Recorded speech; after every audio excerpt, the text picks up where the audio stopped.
بسم اللہ الرحمن الرحیم۔ سب سے پہلے تو میں شکر گزار ہوں رانا صاحب کا کہ انہوں نے میرا اتنا ڈیٹیل تعارف کروایا، احسان عباسی صاحب کا کہ انہوں نے موقع دیا، اور اسی طرح پاکستان پیپلز پارٹی، ریاض فورم اور اوریجنل تھنکنگ فورم، آپ مطلب جنہوں نے اس پروگرام کو ارینج کیا۔ تو آج کی اس نشست میں مجھے جو ٹاپک دیا گیا تھا، وہ سب سے پہلے تو یہ ہے کہ میں اس چیز کو ڈسکس کروں کہ یہ جو بحران آیا ہے، اس بحران کا معیشت پر کیا اثر ہے، اور اس سے بھی بڑھ کے ہم اس چیز پر نظر دوڑائیں کہ یہ جب بحران ختم ہوگا تو اس بحران کے بعد کی دنیا جو ہے وہ بحران سے پہلے کی دنیا سے کتنی مختلف ہوگی۔ اور اسی طرح رانا صاحب کا جو کوشچن ہے کہ یہ جو ساتھ ساتھ اکنامک کرائسس ہے، یہ بڑھ رہا ہے یا کم ہو رہا ہے؟ اگر یہ بڑھ رہا ہے تو اس کے کیا نتائج نکلیں گے، اور اتنی آبادی ہے یہ کیسے سنبھلے گی، وغیرہ وغیرہ۔ تو اس ٹاپک پہ خاص طور پر جب ہم پاکستان میں گفتگو کرتے ہیں تو سب سے زیادہ پیچیدگی، یا پاکستان میں یا دنیا میں کہیں بھی، تو سب سے زیادہ پیچیدگی یہ ہوتی ہے کہ آنسر بتانے سے پہلے ایکسپلین کیا جائے کہ بیک گراؤنڈ کیا ہے۔ تو جب ہم بیک گراؤنڈ کلیئر کر لیں گے تو اس کے بعد پھر میرے لیے بہت آسانی ہوگی کہ میں اب اس کے آنسر کی طرف جاؤں۔ تو بیک گراؤنڈ میں سب سے پہلے میں یہ بتانا چاہوں گا کہ دنیا میں دو طرح کے بحران ہوتے ہیں۔ ایک بحران وہ ہے کہ جو نیچرل ہوتا ہے، جو فطری ہوتا ہے، جس میں سے ہم جانتے ہیں کہ سیلاب ہو گیا، زلزلہ ہو گیا، اور یہ ساری چیزیں ہو گئی، یا جیسے آج کل آفت آئی ہوئی ہے۔ اور دوسرا بحران وہ ہوتا ہے کہ جو مطلب انسانوں کی سرگرمیوں کی پیداوار ہوتا ہے، چاہے وہ انسان کی سوشل لائف ہو، پولیٹیکل لائف ہو، اکنامک لائف ہو، انسانی سرگرمیوں سے جو وجود میں آتا ہے۔ ان دونوں کے نتائج، ان دونوں کے اثرات ڈفرینٹ ہیں۔ سب سے پہلے میں اس چیز کی وضاحت کرنا پسند کروں گا کہ آج کی جو دنیا ہے، چاہے وہ ویسٹ کے اندر ہے اور کسی حد تک جو نان ویسٹرن کنٹریز ہیں، ان کے اندر جو دنیا ہے وہ بنیادی طور پر کن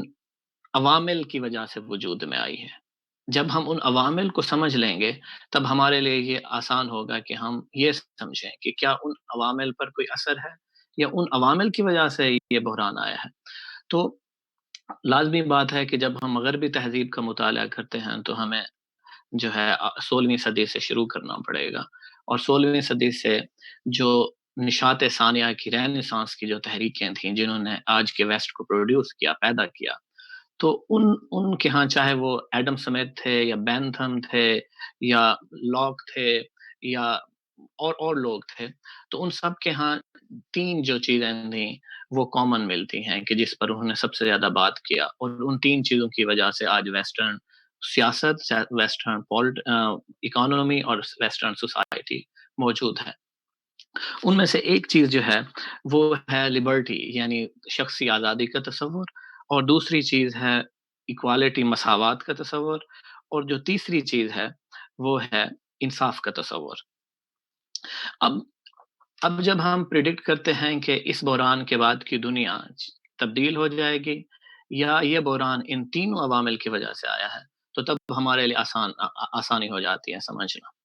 میرا جو تھیسس ہے، میرا جو انالیسس ہے اس پوری سچویشن کا، میں نے یہ دیکھا ہے کہ یہ دنیا بنیادی طور پر ان تینوں ویریبلز کی وجہ سے نہیں آئی۔ اس وجہ سے ان تینوں عوامل، یعنی شخصی آزادی کا تصور، انصاف کا تصور اور مساوات کے تصور کو کوئی خطرہ نہیں موجود۔ اسی طرح جب ہم دیکھتے ہیں کہ وہ بحران جو مطلب انسانی سرگرمیوں کی وجہ سے آئے، اگر ہم ان کا انالیسس کریں تو ہم یہ دیکھتے ہیں کہ وہ ان تینوں عوامل کا ہی یا نتیجہ تھے، یا ان تینوں عوامل سے روگردانی کے باعث تھے۔ فار ایگزامپل، ہم ورلڈ وار 1، ورلڈ وار 2 کو اگر دیکھیں تو ویسٹ کی تاریخ میں یا پوری دنیا کی تاریخ میں یہ بہت بڑے ایونٹ تھے۔ یہ ہو ادھر رہے تھے، ویسٹ میں رہے تھے، لیکن اس کے نتیجے میں جو ادارے وجود میں آئے، ان اداروں کا پوری دنیا پر اثر ہوا، یعنی جو انٹرنیشنل جو سسٹم وجود میں آئے، پولیٹیکل سسٹم وجود میں آئی، وہ بیسیکلی ورلڈ وار 1 اور ورلڈ وار 2 کا نتیجہ تھے، یعنی یہ پوسٹ ورلڈ وار دنیا تھی۔ اچھا، ان تینوں کے جب یہ بحران گزر گئے تو اس کے بعد اس نتیجے پہ پہنچا گیا، جب اس کو اسٹڈی کیا گیا تو اس نتیجے پہ پہنچا گیا کہ بیسیکلی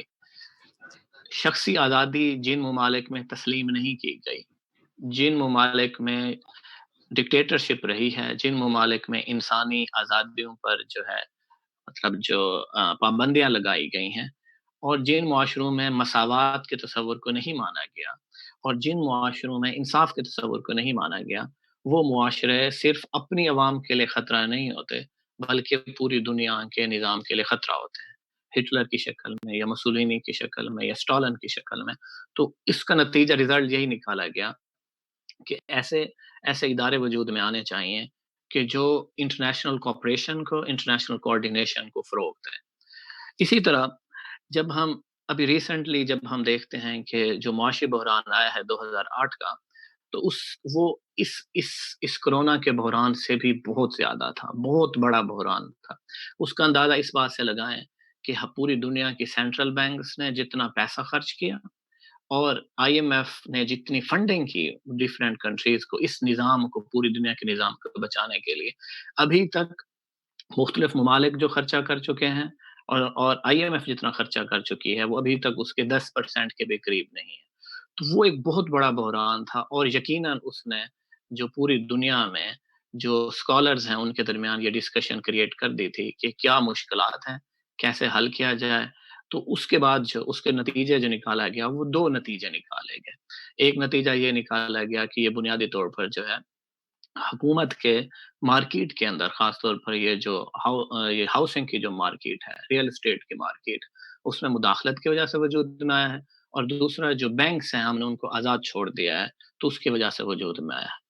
اب نتیجے میں انہوں نے کیا کیا ہے کہ جو فریڈم کا کانسیپٹ تھا اس کو مضبوط کیا ہے، انصاف کے کانسیپٹ کو مضبوط کیا ہے، مساوات کے کانسیپٹ کو مضبوط کیا، اور ساتھ میں انہوں نے جو پوسٹ 2008 کرائسس میں جو انہوں نے سینٹرل بینک کا کانسیپٹ ہے اس کو مضبوط کیا۔ یعنی کہنے کا مقصد یہ ہے کہ دنیا نے اپنے ہر بحران سے سبق سیکھا ہے، لیکن خاص طور پر ان بحرانوں سے کہ جو انسانوں کی سرگرمیوں سے وجود میں آئے تھے۔ تو 2008 کے بعد کی دنیا بدل چکی ہے، آج کی جو فائنانشل سسٹم ہے وہ 2008 سے پہلے کا نہیں تھا۔ تو اوورآل جو انسانی دنیا میں جو پچھلے 100 سال کے اندر جو بحران آئے ہیں، تو میرا جو انالیسس ہے وہ یہ ہے کہ ان بحران کے نتیجے میں شخصی آزادی کا تصور مضبوط ہوا ہے، اسی طرح مساوات کا تصور مضبوط ہوا، اور انصاف کا تصور مضبوط ہوا ہے۔ ابھی جو بحران چل رہا ہے اس کے نتیجے میں ہمیں بہت ہی مختلف دنیا نظر میں آئی ہے، ہم نے دیکھی ہے، جو بہت ہی حیران کن ہے ہمارے لیے۔ فار ایگزامپل یہ دیکھیں کہ انسانی تاریخ بحرانوں سے، خاص طور پر وباؤں سے بھری پڑی ہے۔ میں آپ کو ایک ایگزامپل دیتا ہوں کہ ایک بک ہے گن جرمز اینڈ اسٹیل، بہت پاپولر بک ہے، اور اکنامکس کے اسٹوڈنٹس کو اور پولیٹیکل سائنس کے، سوشل سائنسز کے اسٹوڈنٹس کو پڑھنی چاہیے۔ اس کے اندر اس بات کو اسٹڈی کیا گیا ہے خاص طور پر کہ یہ جو یورپین تھے، یہ جب نارتھ امریکہ گئے، جو آج کے یونائٹڈ اسٹیٹ اور کینیڈا اور یہ ریجن ہے، یہاں جب گورے گئے تھے تو اس کا کیا نتیجہ ملا تھا۔ تو اس بک کے اندر جو ایک بیالوجی کے سائنٹسٹ نے لکھی ہوئی ہے، اس بک کے اندر یہ تھا کہ 99% جو پاپولیشن کروڑوں کی تعداد میں مر گئی تھی، اس کی وجہ یہ تھی کہ وہ جو یورپینز کے ہاں جو جراثیم تھے ان کی باڈی پہ، ان کے سانس کے ساتھ، ان کے فضلے کے ساتھ جو خارج ہوتے تھے، ان کی وجہ سے ان جراثیموں سے ایکسپوز نہیں تھی دنیا۔ تو جیسے ہی ان کا مطلب جو ہے نارتھ امریکن کا جو وہاں کے مقامی تھے، جب ان کا ایکسپوئر ہوا تو اس سے 99% یعنی کروڑوں کی تعداد میں دنیا مطلب ان کی عوام ہلاک ہو گئی تھی۔ اسی طرح ہم جانتے ہیں کہ انڈیا کا ایک آئس لینڈ ہے جو کافی عرصے سے، ہزاروں سالوں سے یا سینکڑوں سالوں سے دنیا سے کٹا ہوا ہے۔ انسان جانے کی کوشش کرتے ہیں تو وہ تیر مارنے کی کوشش کرتے ہیں، نیزے مارنے کی کوشش کرتے ہیں۔ انڈیا کے جیوگرافی میں موجود ہے، لیکن انڈین حکومت کا وہاں انفلوئنس موجود نہیں ہے، اور سائنٹسٹ کہتے ہیں کہ انڈینز کو یا کسی بھی دنیا کے کسی بھی آدمی کو جانے کی ضرورت نہیں ہے، کیونکہ اگر وہ گئے تو ہم ایسے جراثیم لے کر جائیں گے کہ وہ اس سے ایکسپوز ہوں گے، اور ساری آبادی کے مرنے کا خطرہ موجود ہے، کیونکہ ان کا امیونٹی سسٹم ڈیولپ نہیں ہوا۔ تو ہم میں سے ہر شخص ایسے جراثیم رکھتا ہے، ایسے وائرسز رکھتا ہے، ایسے بیکٹیریاز رکھتا ہے کہ جن کا ہماری سوسائٹی کے اندر تو امیون سسٹم ڈیولپ ہے، لیکن اگر ہم کسی ایلین سوسائٹی سے، کسی ایسی سوسائٹی سے جو ہمارے ساتھ جس کا میل جول نہیں ہے، تو وہ پوری کی پوری سوسائٹی تباہ ہو سکتی ہے۔ تو یہ جو جراثیم ہیں، یہ وائرسز، بیکٹیریا یہ ہیں، کہ جن کی ہم امیونٹی ڈیولپ کر چکے ہیں، یہ بیسیکلی ہمارا ہسٹوریکلی ہماری انسانی تاریخ کے اندر ان سے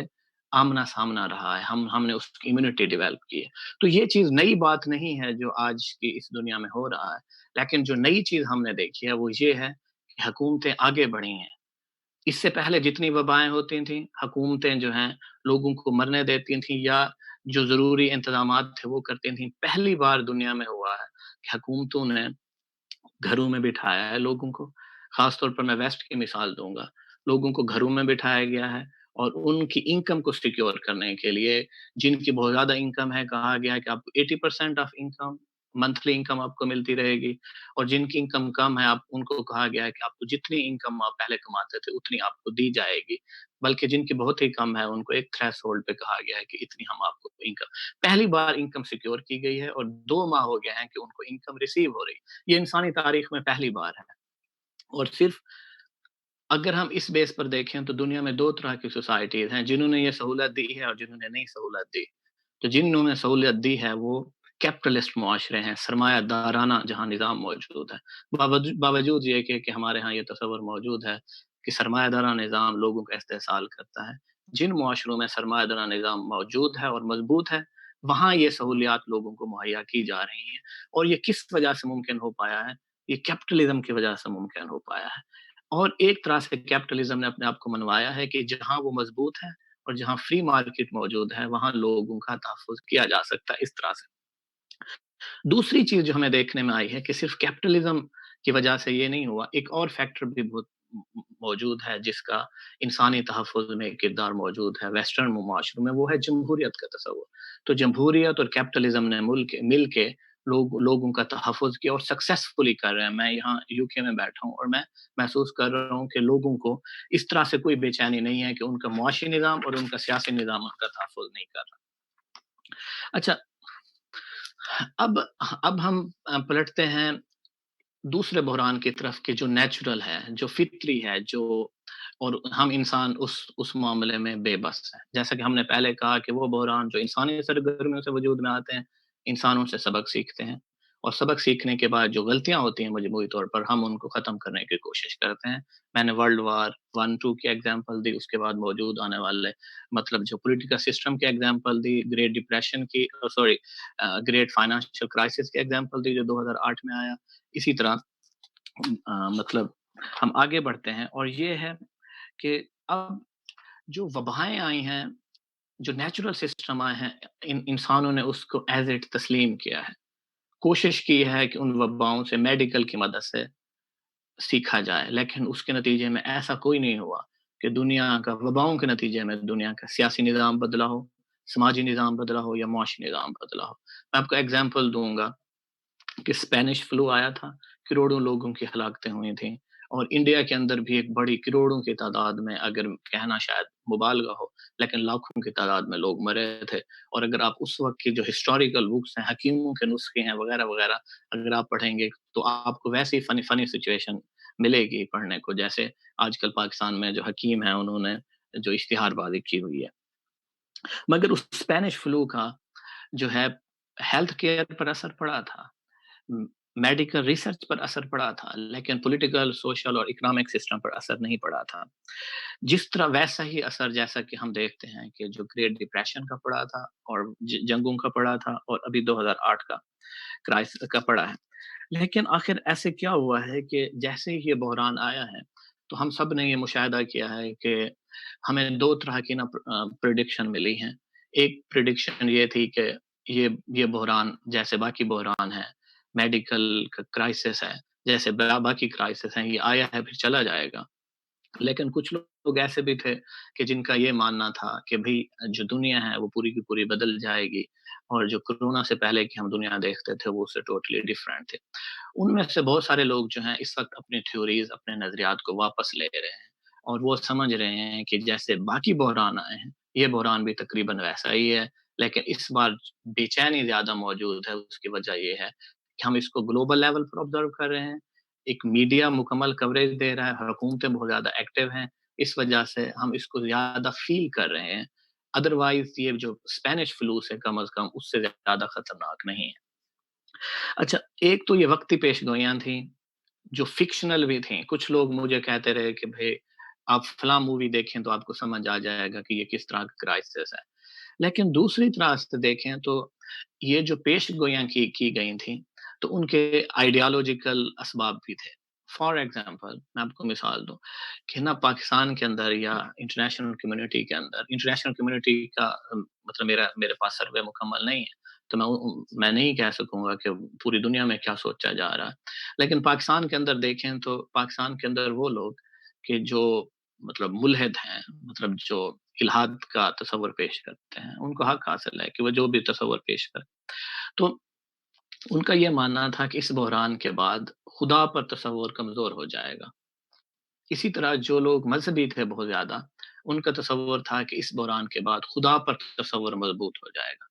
اسی طرح جو ہمارے سوشلسٹ دوست ہیں، ان کا یہ تصور تھا کہ انقلاب آ جائے گا اور دنیا بدل جائے گی اور کیپٹلزم یا جمہوریت یا یہ جو فضول قسم کے بقول ان کے یہ جو سیاسی اور معاشی تصورات ہیں یہ ختم ہو جائیں گے اور ایک نئی دنیا ہوگی کہ جو ہمارے تصورات کے زیادہ قریب ہوگی۔ تو یہ جو اس طرح کی انٹرپریٹیشن تھی، میں اس نتیجے پہ پہنچا ہوں جو جب میں نے ان کا انالیسس کیا ہے تو ان پر نظریاتی اثر زیادہ تھا کہ آپ جس نظریے کو ماننے والے ہیں تو جب بھی کوئی ایونٹ ہوتا ہے چاہے وہ خوشگوار ایونٹ ہو یا غیر خوشگوار ایونٹ ہو، ہم انسانوں کی یہ فطرت میں شامل ہے کہ ہم اس کو اپنے نظریات کے مطابق اپنے ذہن کے مطابق انٹرپریٹ کرنے کی کوشش کرتے ہیں۔ تو ایسی انٹرپریٹیشن کے پوسٹ کرونا دنیا پری کرونا دنیا سے ٹوٹلی ڈیفرنٹ ہوگی۔ تو میں اس نتیجے پہ پہنچا ہوں کہ جو ڈیٹا بتاتا ہے اور جو صورتحال ہے اور جو ان کے نظریات ہیں اور جس طرح سے وہ اپنے نظریات واپس لے رہے ہیں، ان پر آئیڈیالوجی کا ان کے پہلے سے موجود نظریات کا اثر موجود تھا۔ اسی طرح میں نے تقریباً اپریل کے شروع میں ہی کہنا شروع کر دیا تھا کہ اپریل کے آخر میں جو ہے ویسٹرن کنٹریز کے اندر جو ہے کرونا آہستہ آہستہ پیچھے جا رہا ہوگا اور جو ہے مئی تقریباً کرونا کی واپسی کا ہے، جون کے اندر سچویشن نارمل ہونا شروع ہو جائے گی اور تقریباً جو ہے سپٹمبر تقریباً صورتحال ویسی ہی ہوگی جیسا کہ پری کرونا دنیا میں موجود تھی۔ اب ہم ٹھوس جو ہے نا اکنامک انالیسس کی طرف جاتے ہیں کہ بھئی اس وقت جو گلوبل لیول پر جو معیشتوں کی صورتحال ہے تو ہم اس سے کیا سمجھ سکتے ہیں؟ تو میرا تو یہ کہنا ہے کہ جو گلوبل لیول پر جو اکنامک ڈکلائن آیا ہے تو یہ وقتی ہے، یہ شارٹ رن میں ہے، یعنی یہ نا تھوڑے عرصے کا ہے اور اس کے بعد نیگیٹو میں چلے گا سپٹمبر تک اور اس کے بعد یہ باؤنس بیک کرے گا۔ تو یہ جو سال ہے یہ معاشی طور پر ڈکلائن کا سال ہے اور اگلا سال جو ہے وہ ری باؤنس کا سال ہے کہ یعنی اکانومیز واپس پلٹیں گی اور یہ ویسے ہی ہے کہ جیسے ہم وی بناتے ہیں، وی کا سائن بناتے ہیں۔ اور آئی ایم ایف کا ڈیٹا بھی اس کی تصدیق کرتا ہے۔ آئی ایم ایف نے جو پروجیکشن کی ہیں اگلے سال کے اور اس سال کے لیے وہ یہی ہے کہ اس سال اکنامک ڈکلائن ہے لیکن اگلے سال اکانومی باؤنس بیک کریں گی اور جب وہ باؤنس بیک کریں گی تو اس سے یہ ہوگا کہ یہ بھی ممکن ہے کہ بھئی دو ہزار انیس میں یعنی 2019 کے اندر جو اکنامک گروتھ تھی تو یہ ممکن ہے کہ 2021 میں یعنی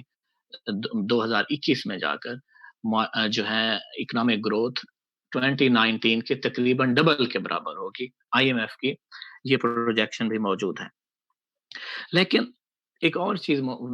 چیز بھی ہے کہ جو جمہوریت کا کانسیپٹ ہے وہ ویسٹ کے اندر اور پوری دنیا کے اندر مضبوط ہوگا، جیسا کہ میں نے آپ کو پہلے بتایا کہ اس کی مین وجہ یہ ہے کہ میں یو کے میں بیٹھا ہوں تو میں نے ریئلائز کیا ہے کہ لوگوں کا اپنے پولیٹیکل سسٹم پر ٹرسٹ بڑھا ہے۔ میں آپ کو ایگزامپل دوں کہ جب یہ بحران آیا تھا تو 18 مارچ کو میری پاکستان سے یو کے کی فلائٹ تھی، تو وہ جو ملتان سے آنا تھا تو ملتان سے فلائٹ کینسل ہو گئی تو مجھے لاہور سے آنا پڑا 21 کو اور میں بھی نکلا تقریباً میری 2-3 بجے فلائٹ تھی تو تقریباً 8 بجے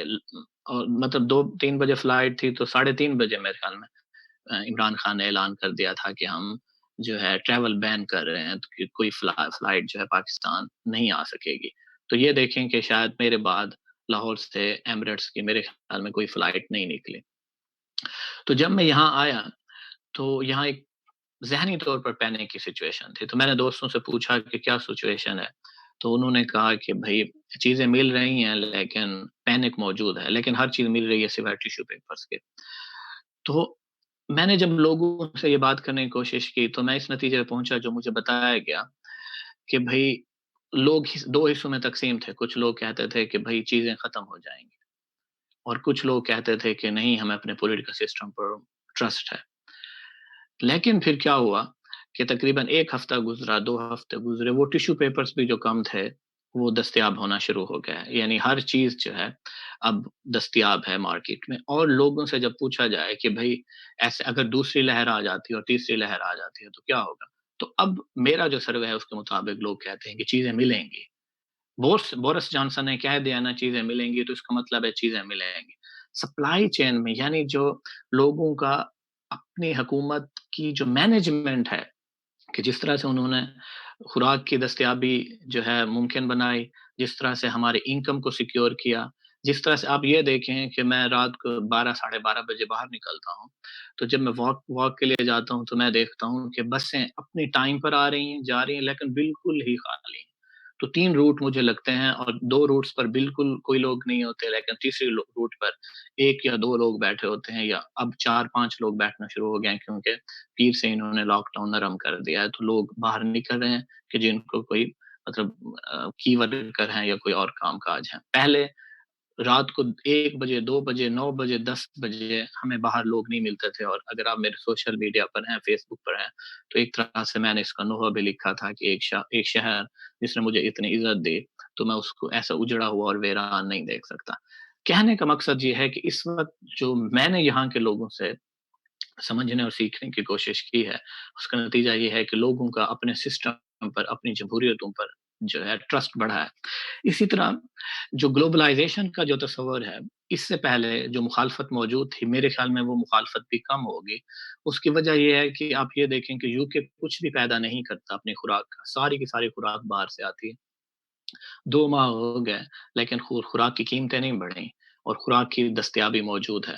تو اور لوگ اس کو ریئلائز کرتے ہیں کہ یہ جو چیزیں ہیں یہ ہمارے ملک میں نہیں پروڈیوس ہوئی، یہ کسی اور ملک میں پروڈیوس ہوئی اور ہمارے پاس آئی۔ پوری دنیا میں جو سپلائی چین کا سسٹم ہے وہ موجود ہے، کہیں کا ہاتھ نہیں آیا، کہیں خوراک کی عدم دستیابی نہیں ہوئی، اور یہ جو چیزیں ہیں، یہ جو گلوبلائزڈ سسٹم ہے سپلائی چین کا وہ موجود ہے۔ خوراک کے سلسلے میں ایکٹیو ہے، لیکن وہ چیزیں کہ جیسے جہاں ٹیکسٹائل ملز ہیں، جو باقی سپلائی چینز ہیں، وہ ڈسٹرب ہوئی ہیں۔ اس کی ایک وجہ ڈیمانڈ کی کمی بھی ہے اور دوسرا فیکٹریوں کا بند ہونا بھی ہے۔ لیکن گلوبلائزیشن کے تصور کو وہ ملی ہے، مطلب تقویت ملی ہے۔ اب یہ تو جو سارا تصور تھا جو میں نے بتایا، یہ مغربی ترقی یافتہ اقوام سے متعلق ہے۔ اب پاکستان یا پاکستان جیسی معیشتوں کے متعلق ہم کیا تبصرہ کریں؟ یہ دیکھیں کہ پولیٹیکل اکانومی کا اسٹوڈنٹ ہونے کے ناطے میں سمجھتا ہوں کہ ایک چیز جو ہے وہ انتہائی اہم ہے، وہ ہے شہریوں کا اور ان کی حکومتوں کا آپس میں تعلق، ایک ٹرسٹ کتنا موجود ہے، یہ ایک انتہائی اہم بات ہے۔ یہ ایک ٹیسٹ تھا حکومتوں کا اور شہریوں کا، ان کے درمیان تعلق کا۔ جیسا کہ میں نے بتایا ویسٹ میں یہ تعلق مضبوط ہوا ہے، لیکن ہم یہ دیکھتے ہیں کہ وہ ممالک کہ جہاں مارکیٹ مضبوط نہیں ہے، جو معاشی طور پر ترقی یافتہ نہیں ہے، اور ہم جانتے ہیں کہ معاشی طور پر ترقی یافتہ ممالک کی اکثریت جو ہے وہ جو ہے، اگر ہم او ای سی ڈی کنٹریز دیکھیں کہ جو دنیا میں 34 سب سے زیادہ امیر ممالک ہیں، تو سارے جمہوریتیں اور ویسٹرن اور کیپٹلسٹ معاشرے ہیں۔ صنعتی طور پر ترقی یافتہ سرمایہ دارانہ نظام معاشرے ہیں جہاں جمہوریت بھی موجود ہے اور جہاں سرمایہ دارانہ نظام بھی موجود ہے۔ لیکن اگر ہم دوسرے معاشروں میں دیکھیں کہ جہاں مارکیٹ مضبوط نہیں ہے اور جہاں جمہوریتیں مضبوط نہیں ہیں، ہم اس نتیجے پہ پہنچتے ہیں کہ وہاں حکومتوں نے ویسے لوگوں کو فیسیلیٹیٹ نہیں کیا، لوگوں کو ویسے سہولیات نہیں دی کہ جیسا کہ ان معاشروں میں دی گئیں جن کی میں نے پہلے مثال دی۔ اس کی 3 وجوہات ہیں۔ پہلی وجہ جو ہے وہ یہ ہے کہ وہ ہے فسکل جو صلاحیتیں ہیں، یعنی جو ان کا بجٹ کیا اس قابل ہے، ان کا خزانہ کیا اس قابل ہے کہ اس کو سپورٹ کر سکے۔ یہاں کی جو حکومتیں ہیں وہ کر سکتی ہیں، بہترین انڈیکیٹر جو ہے ہم لیتے ہیں کہ کسی ملک کے اندر گورنمنٹ جو ہے کتنا فسکل ایکسپینشن کر سکتی ہے، یا کتنا مانیٹری یعنی جو سینٹرل بینک ہے، اسٹیٹ بینک ہے، وہ اس کی پالیسیوں میں کتنا ایکسپینشن کر سکتی ہے، یعنی کتنا زیادہ سے زیادہ لوگوں کو پیسہ اور انکم پرووائڈ کی جا سکتی ہے۔ تو وہ ہم ایک انڈیکیٹر جو ہے، ایزی انڈیکیٹر ہے ہمارا، وہ انفلیشن کا ہے کہ شرح مہنگائی کیا ہے۔ حکومتوں کو جب قرضے نہیں ملتے تو حکومتیں نوٹ چھاپنا شروع کر دیتی ہیں، منی سپلائی بڑھا دیتی ہیں۔ جیسے یوکے کو اگر پیسے نہیں ملیں گے باہر سے فنڈیں، تو وہ نوٹ چھاپ سکتا ہے، یو ایس اے نوٹ چھاپ سکتا ہے، اپنے بل چھاپ سکتا ہے، اپنے اس کے علاوہ اس کو بانڈ چھاپ سکتا ہے جو گورنمنٹ کے بانڈ ہیں، اور ان کے پاس کیپیسٹی موجود ہے سینٹرل بینک کے لیول پر بھی اور گورنمنٹ کے لیول پر بھی۔ غریب معاشروں میں یہ نہیں موجود، وہ آلریڈی بجٹ ڈیفیسٹ میں یعنی بجٹ خسارہ ہے ان کا۔ دوسری طرف ان کے سینٹرل بینک جو ہیں، اگر وہ وہاں مہنگائی اتنی زیادہ ہے کہ اگر سینٹرل بینک پیسے نکالنا شروع کر دیتی ہے تو مطلب وہاں ایشو آ سکتا ہے۔ لیکن یہ ایک ٹیکنیکل ایشو موجود ہے، لیکن اگر ہم دوسری طرف دیکھیں، جو مین پرابلم جو نظر آیا ہے، جو میں بار بار کہوں گا کہ اس مسئلے کے باوجود بھی کہ ان کا بجٹ اتنا بڑا وزن نہیں اٹھا سکتا تھا، اس مسئلے کے باوجود بھی کہ ان کی سینٹرل بینک ویسے سہولیات نہیں دے سکتی تھی جیسا کہ ترقی یافتہ مغربی ممالک میں دی گئی، لیکن اس کے باوجود بھی کچھ نہ کچھ فیسلٹی سہولیات پہنچائی جا سکتی تھیں۔ ٹوٹل بجٹ میں سے اگر آپ غیر ضروری اخراجات نکال لیتے تو آپ کے پاس اتنا کچھ بچ جاتا تھا کہ لوگوں کو سہولیات پہنچائی جائیں، اور اس کے لیے ضروری تھا کہ پولیٹیکل ول یعنی حکومتوں کی خواہش بھی ہو کہ وہ لوگوں کو فیسیلیٹیٹ کرنا چاہتے ہیں۔ تو اگر یہ خواہش نہیں ہوگی تو نہیں فیسیلیٹیٹ کیا جائے گا نا، کیونکہ یہاں کیوں ویسٹرن معاشروں میں حکومتوں نے کیوں لوگوں کو فیسیلیٹیٹ کرنے کی تعاون کرنے کی کوشش کی ہے، کیونکہ ہم پولیٹیکل سائنس کے اندر اور اکنامکس کے اندر پڑھتے ہیں کہ ووٹر انسینٹیو ہے، کیونکہ انہیں ووٹ چاہیے، انہوں نے اگلے الیکشن میں جیتنا ہے، تو اسی وجہ سے وہ زیادہ سے زیادہ فیسیلیٹیٹ کرنا چاہتے ہیں۔ ہمارے اندر، ہماری جمہوریتوں کے اندر، ہمارے معاشروں کے اندر حکومت کا اور ووٹر کا، سیاسی پارٹیوں کا اور ووٹر کا تعلق اتنا کمزور ہے کہ سیاسی پارٹیاں بھی یہی سمجھتی ہیں اور حکومت بھی یہ سمجھتی ہیں کہ اگر ہم لوگوں سے اس خاص موقع پر تعاون نہیں کریں گے تو اس سے کوئی ووٹر بیہیویئر پر یا ووٹر کے کردار پر کوئی اثر نہیں پڑے گا۔ تو پولیٹیکل ول کی انتہائی کمی تھی، اور شروع دنوں سے میں یہ کہہ رہا تھا کہ جتنے بھی غیر ضروری اخراجات ہیں، جو اپنے بجٹ جو ہیں مختلف محکموں کے حوالے کیا ہوا ہے، جو مطلب ثانوی نوعیت کا بجٹ ہے، آپ اس کو فی الحال وہ کام روک کے آپ ہیلتھ پر اور لوگوں کی انکم کو سپورٹ کرنے پہ لگا سکتے ہیں۔ لیکن میں نے جب یہ بات کرنا شروع کی اور میں نے ایک ویڈیو پیغام بھی دیا، تو مجھے پنجاب گورنمنٹ کے جو فائنانس ڈویژن کے ایک مطلب جو ان کے ذمہ داران نے مجھ سے رابطہ کیا اور اس نے اپنے ڈاکومنٹس دکھائے کہ ہم ایسا کر رہے ہیں، لیکن ڈاکومنٹس میں واقعی یہی تھا کہ وہ جو بجٹ ہے وہ سیکنڈری یعنی ثانوی نوعیت کے جو سرگرمیاں تھیں وہاں سے نکال کے کہ بھئی آپ نا صحت پر لگائیں، لوگوں کی انکم پہ لگائیں، لیکن ہم نے واقعتاً یعنی جو زمینی حقائق ہیں وہ ہمیں بتاتے ہیں کہ ایسا نہیں ہوا۔ ہم نے نہیں دیکھا کہ صحت پر خرچہ کیا گیا ہو یا خرچہ بڑھایا گیا ہو، اور ہم نے نہیں دیکھا کہ لوگوں کی انکم کو سپورٹ کرنے کے لیے زیادہ سے زیادہ کوششیں کی گئی ہوں۔ اچھا، عموماً کہا جاتا ہے کہ ہمارے پاس ڈیٹا کی کمی تھی، بے نظیر انکم سپورٹ پروگرام کا ڈیٹا موجود تھا، اس سے مدد نہیں لی گئی، لوگوں کو لائنوں میں لگایا گیا۔ سندھ کے اندر آپ کے سامنے سچویشن موجود ہے کہ لوگوں سے رقص کروایا گیا، ڈانس کروایا گیا۔ تو یہ ساری چیزیں کیا بتاتی ہیں کہ حکومت کی ول نہیں تھی، حکومت کی خواہش نہیں تھی کہ ایسا ہو۔ اچھا، یہ سچویشن صرف پاکستان کے اندر نہیں موجود، تقریباً اس سے ملتی جلتی سچویشن تمام ترقی پذیر دنیا کے اندر موجود ہے، اور اس کا نتیجہ کیا ہوگا؟ اس کا نتیجہ یہ ہوگا کہ لانگ رن کے اندر حکومتوں کا اور شہریوں کا جب تعلق کمزور ہوتا جاتا ہے تو ہم پولیٹیکل اکانومی کے اندر یہ پڑھتے ہیں کہ یا پھر انقلاب آتے ہیں، یا پھر سول وار ہوتی ہے، یا پھر سیاسی بے چینی مختلف جو انپریڈکٹڈ جو ہیں وہ نتائج ظاہر کرتی ہے۔ دوسری طرف ہم اکنامکس کے اندر دیکھیں تو جو معاشی تبدیلی ہے وہ ہمیں یہی نظر آتی ہے کہ جو ہماری روایتی اکنامکس ہے وہ ہمیں شروع سے ہی وہ کہہ رہی ہے کہ ہمیں فسکل پالیسی اور مانیٹری پالیسی کو زمان امن میں بھی ٹھیک رکھنا چاہیے، یعنی یہ کہ وہ تصورات جو اکنامکس کے ہیں وہ یہ کہتے ہیں کہ جب حالات ٹھیک ہوں تو ہمیں یہ چاہیے کہ ہم اپنے بجٹ کو ڈسپلن میں لائیں، ہم اپنے جو سینٹرل بینک ہے اس کی پالیسی کو ڈسپلن میں لائیں، اس لیے کہ کل کو اگر بحران آتا ہے تو یہ دونوں جو ٹولز ہیں بجٹ کے اور سینٹرل بینک کی پالیسی، مانیٹری پالیسی کے، یہ ہماری مدد کر سکیں۔ پاکستان نے اس لیسن کو کبھی سیریس نہیں لیا، ہماری بجٹ پالیسی اور مانیٹری پالیسی پہلے بھی خراب تھی اور اب بھی خراب ہے، اور شاید ہمیں یہ بحران کوئی جو ہے کوئی مطلب نتیجہ خیز کوئی مدد کر سکے۔ تو یہ تو پورا کا پورا تھیسس تھا، اور خلاصہ کلام یہ کہ بحران دو طرح کے ہوتے ہیں، ایک جو انسانوں کی سرگرمیوں سے وجود میں آتا ہے، اور دوسرا جو ہے وہ فطری ہوتا ہے۔ تو فطری بحران میں ہم کچھ نہیں کر سکتے ہوتے سوائے اس کے کہ ہم ان بیماریوں سے لڑنے کے لیے میڈیکل ایکسپینڈیچر زیادہ کریں، مطلب صحت عامہ پر خرچہ زیادہ کریں، ریسرچ فنڈنگ پر زیادہ خرچہ کریں۔ لیکن جو انسانوں کی سرگرمیوں سے وجود میں آتے ہیں بحران، ہم ان سے سیکھتے ہیں اور ہم اس نتیجے پہ پہنچتے ہیں کہ دوبارہ سے ایسے ادارے قائم کرتے ہیں کہ اگر دوبارہ سے وہ بحران آتے ہیں تو ویسے نہ ہو۔ ہاں، ایک اور چیز بھی بہت دلچسپ ہے، وہ یہ ہے کہ اگر ہم دنیا کو 2 حصوں میں تقسیم کریں تو وہ ہم اس نتیجے پہ پہنچتے ہیں کہ کچھ ممالک ہیں جیسے ایسٹرن ایسٹ ایشین جو کنٹریز ہیں، اسپیشلی جو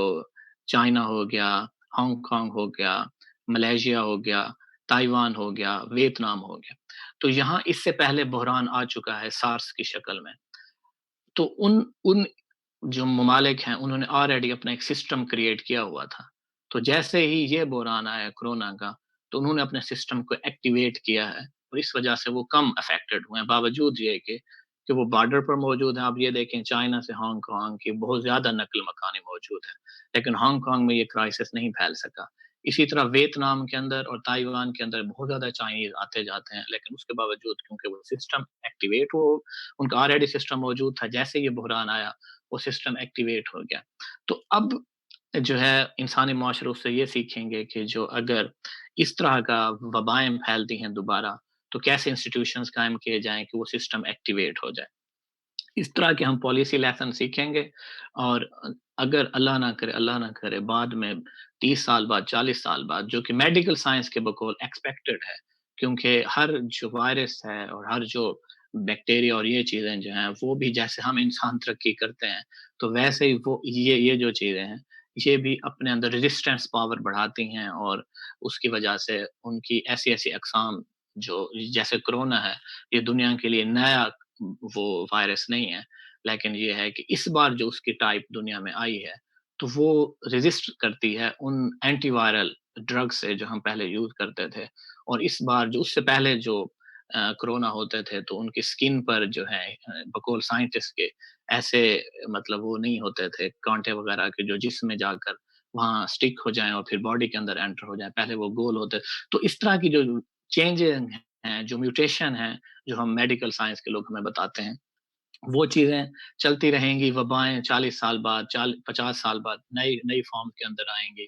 تو ہم انسانوں نے جو سسٹم اب سیکھا ہے تو وہ امید ہے کہ 40 50 سال کے بعد اگر ہمیں کوئی مشکل آتی ہے تو ہم اس کو ایکٹیویٹ کر سکیں گے۔ لیکن جو ہم پولیٹیکل اکنامک اور سوشل سسٹم کے اندر یہ دیکھتے ہیں کہ ویسٹرن ڈیموکریسیز نے، جمہوریتوں نے اور ان کے معاشی سسٹم نے اپنے آپ کو، اپنی لیجیٹیمیسی کو منوا لیا ہے، اور غریب ممالک جو ہیں انہوں نے یہ ثابت کیا ہے کہ ان کا مارکیٹ سسٹم بھی پور ہے، ان کا پولیٹیکل سسٹم بھی پور ہے، اور ان کا سوشل سسٹم بھی پور ہے۔ آپ یہ دیکھیں کہ جیسے پاکستان ہے یا انڈیا ہے، انڈیا میں باوجود جتنا زیادہ کوشش کی گئی یا پاکستان میں جتنی زیادہ حکومتی سطح پر تو اتنی زیادہ سنجیدہ کوشش نہیں نظر آتی، لیکن اس کے باوجود بھی سوشل سطح پر تعاون نہیں نظر آیا کہ لوگ جو ہیں خود ہی سوشل ڈسٹینسنگ کریں۔ میں آپ کو بتاؤں کہ اگر یہاں یو کے میں باہر نکل جاؤں اور کوئی مجھے دور سے آتا ہوا نظر آئے تو یا تو میں دوسری پلیٹ فارم پر چلا جاؤں گا، مطلب واکنگ ایریا میں چلا جاؤں گا، یا پھر وہ دوسری سائڈ پر مڑ جائے گا۔ وہ ہمیں ایک دوسرے کو کہنے کی ضرورت نہیں پڑے گی، اتنا زیادہ ڈسٹینس رکھا جائے گا، آٹومیٹیکلی کوئی روڈ پر چلا جاتا ہے ادھر ادھر دور سے، یعنی اتنی زیادہ سوشل ڈسٹینسنگ یہاں سوشل نارمس بن چکی ہے، سوشل کلچر بن چکی ہے اس وقت، جبکہ پاکستان میں یہ چیز نہیں موجود۔ اور ابھی بھی میں نے سنا ہے، میرے بھائی بتاتے ہیں، میری فیملی کے لوگ بتاتے ہیں کہ لوگ جو پہلے ہم سے صرف ہاتھ ملاتے تھے اب ان کی بڑی خواہش رہتی ہے کہ وہ ہمیں جو ہے نا حق کریں، ہمیں گلے لگائیں۔ تو یہ جو سوشل لیول پر بھی ہمیں کرائسس نظر آتا ہے، تو شاید ہم اس سے سیکھیں اور بہتر بنانے کی کوشش کریں۔ امکان کم ہے جب تک کہ ہم پولیٹیکل اکانومی کے اندر پڑھتے ہیں کہ صرف بحران ایسی چیز ہے کہ جو ہمیں لیسن دیتا ہے اور ہم اس سے سدھرتے ہیں۔ لیکن بحران 2 قسم کے ہوتے ہیں، ایک بحران جو پولیٹیکل ایلیٹس کو یا جو وہ ایلیٹس جو ذمہ دار ہوتی ہے اس کو لیسن نہیں دے کر جاتا، سبق نہیں دے کر جاتا، تو وہ اس بحران کا اثر ناکافی ہوتا ہے۔ لیکن وہ بحران جو ایلیٹس کی جو پولیٹیکل اکانومی ہے اس کو چیلنج کر کے جاتا ہے تو اس سے واقعی نتائج نکلتے ہیں۔ تو میں پر امید ہوں کہ پاکستان جیسے جو ترقی پذیر معاشرے ہیں اس سے سبق سیکھیں گے، اور جیسا کہ ایکسپیکٹ کیا جا رہا ہے کہ کوئی سیکنڈ ویو اور تھرڈ ویو نہیں ہے، اور امید ہے کہ جو سپٹمبر تک سچویشن نارمل ہوں گی، اکانومیز جو ہیں باؤنس بیک کریں گی، اور انشاءاللہ اگلے سال جو ہے اگر ہم دوبارہ سے یہ سیٹنگ ارینج کریں گے تو ہم ایک اور ٹاپک ہوگا، اور ہم اس دنیا میں جس کو ہم نا ہم ان حالات میں جن کو ہم عام حالات کہتے تھے اور ہمارے دل مطلب جو ہے دلکشی نہیں تھی، اب ہم امید ہے کہ جب وہ حالات دوبارہ آئیں گے تو ہم ان کی قدر کریں گے اور خوشحال زندگی گزار رہے ہوں گے۔ بہت شکریہ۔